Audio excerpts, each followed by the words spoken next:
आज मैं आप लोगों के लिए जो टॉपिक लेकर आया हूँ प्रत्यय, जो 10th बोर्ड एग्जाम में बहुत ही ज़्यादा पूछा जाता है। प्रत्यय का ये 5वां वीडियो है, तद्धित प्रत्यय। इससे पहले जो यदि आप प्रत्यय का और सब वीडियो नहीं देखे हैं तो आप जाके देख लीजिए। ये 5वां वीडियो तद्धित प्रत्यय का है। ठय प्रत्यय, इसको क्या पढ़ेंगे? ठय प्रत्यय। ठय प्रत्यय का नियम क्या है समझिए। ठय में ये का लोप हो जाता है, शेष बचे ठ के बदले इक हो जाता है और शेष नियम अन प्रत्यय के जैसा चलता है। जैसे आपको अन प्रत्यय में बताए थे कि शब्द के उपधा में, उपधा मतलब पूर्व में, शब्द के पूर्व में अ के बदले आ हो जाता है, हर्षै दीर्घ के बदले ऐ हो जाता है, हर्षौ दीर्घौ के बदले औ हो जाता है, ये बताए थे। वर्ष जो ठय से क्या बनेगा? वार्षिक। ये जो उपधा मतलब पूर्व वो में जो अ है ये आ में बदल गया और ठय के बदले क्या हुआ? इक हो गया, तो वार्षिक हो गया। दीन जो ठय हर्षै दीर्घ किस में बदलता है? ऐ में बदलता है, तो हर्षै के बदले ऐ हो गया। और जो है इस ठक के बदले इक हुआ तो दैनिक। दिन जो ठय से क्या बना? दैनिक बना। सप्ताह जो ठय से क्या बना? सौ में जो अ है इसके बदले आ हो गया और ठय के बदले इक हो गया तो साप्ताहिक। मास जो ठय से क्या बना? मासिक। आपको एग्जाम में कैसे पूछा जाएगा? जैसे रहेगा साप्ताहिक में कौन सा प्रत्यय है तो ठय प्रत्यय, मासिका में कौन सा प्रत्यय है? मासिका में कौन सा प्रत्यय है? तो देखना इसके अंत के में क्या है? इक है, अंत में इक है, तो किस प्रत्यय के बदले इक हो जाता है? ठय प्रत्यय के बदले इक हो जाता है। आपको इतना याद रखना है। अगला है त्रल प्रत्यय।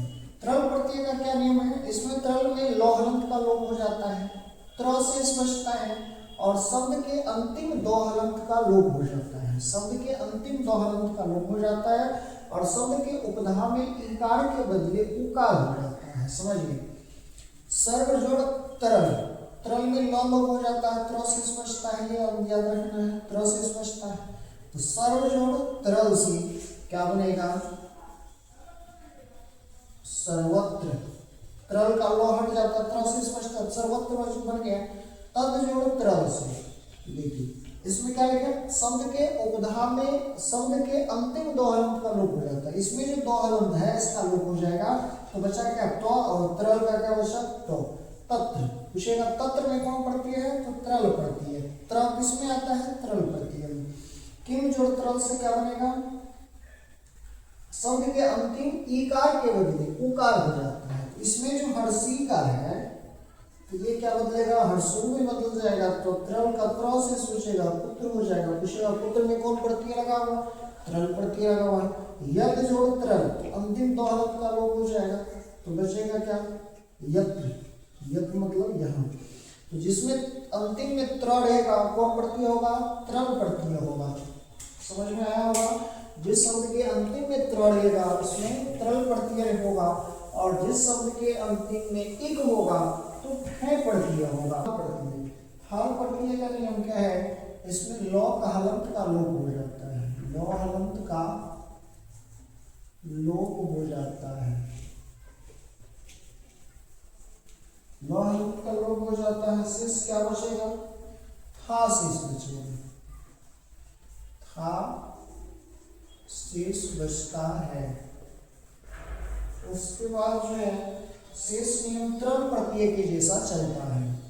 शेष नियम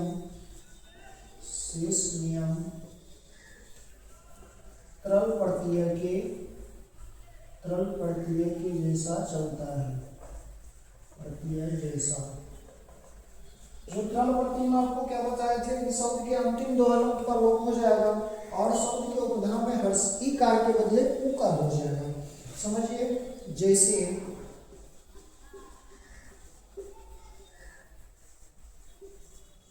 सर्व जोड़ थाल से क्या बनेगा? सर्वथा। देखिए थाल का था से बचा तो सर्वथा बन जाएगा। कितना आसान है। यद जोड़ थाल से क्या बनेगा? यो दोहन का लोप हो जाएगा तो यथा बन जाएगा। यथा मतलब होता है जैसे, तद जोड़ थाल से क्या बनेगा, द हलंत का लोप हो जाएगा, तथा बचेगा। तथा मतलब होता वैसे या उसी प्रकार से। बहु जोड़ थाल से क्या बनेगा, बहुथा। इस प्रकार के से जिसके अंत में था रहेगा तो वो थाल प्रत्यय हो जाएगा। इतना आसान है थाल प्रत्यय।